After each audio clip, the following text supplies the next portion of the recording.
আজকের আমি রুই মাছের ঝোল করছি। আমি বড়ি পটল দিয়ে, আর এখানে কড়াই তেল দিয়েছি, সাদা তেলটা গরম হয়ে গেছে। বড়িগুলো সব তুলে দিয়ে দিলাম। এটা আমার মুসুর ডালের বড়ি।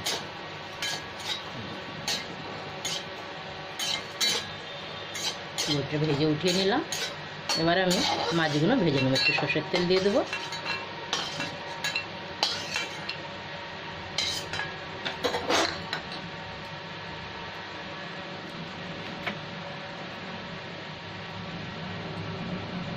তেলটা একটু গরম হবে, তারপর আমি মাছ ভেজে নেব। এখানে আমার তেলটা গরম হয়ে গেছে, এবার আমি মাছগুলো ভেজে নিচ্ছি।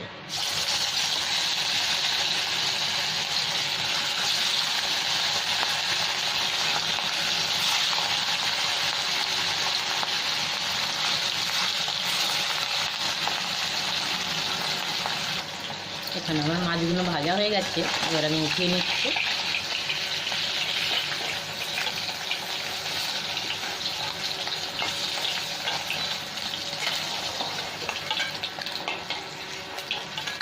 আরও কটা মাছ আছে, দিয়ে দিচ্ছি।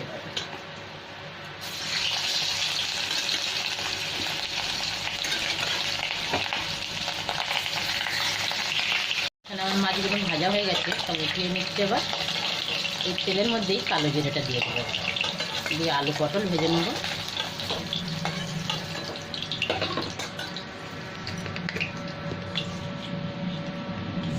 কালো জিরে দিয়ে দিলাম। এখানে আলু আর পটল কেটে রেখেছি, এটা ভেজে নেবো একসাথে।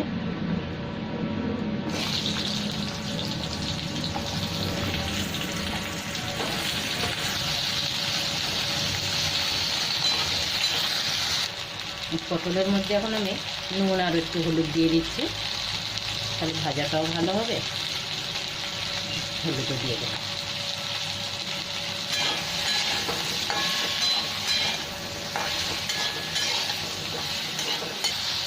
এখানে আমি কটা কাঁচা লঙ্কাও দিয়ে দিচ্ছি পটলের সাথে। পটল আলু আর্ধেকটা টমেটো এটা দিয়ে দিলাম। ভালো করে এবার ভেজে নেব।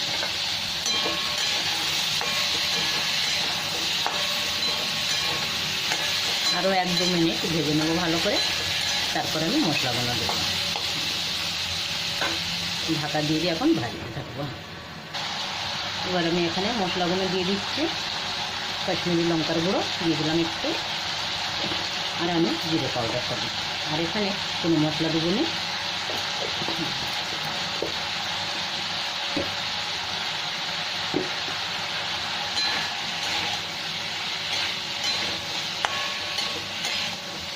একটু গরম জল বসিয়ে দিচ্ছি। মশলাটা ভাজতে ভাজতে আমার গরম জলও হয়ে যাবে। গরম জলটা ঢেলে দেবো। সবজিটা আমার ভালো ভাজা হয়ে গেছে।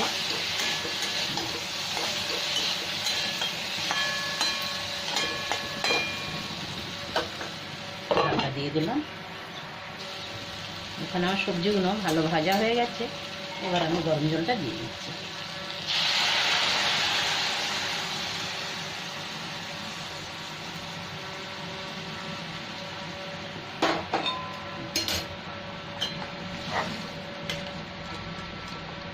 আর একটুখানি আমি জল দেবো, কেন কি আমার মাছও আছে, বড়িও আছে।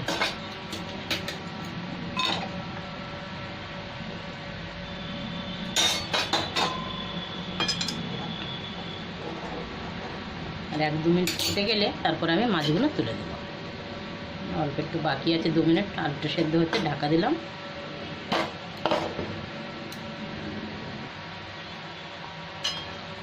এবার আমি দেখছি আলুটা আমার সেদ্ধ হয়ে গেছে। এবার এখানে বড়িগুলো দিয়ে দিলাম, সাথে আমি মাছগুলো তুলে দিচ্ছি।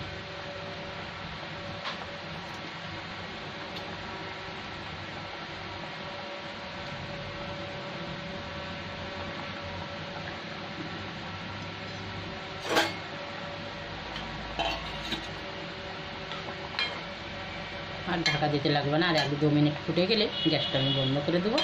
আমার রান্না হয়ে যাবে। এখানে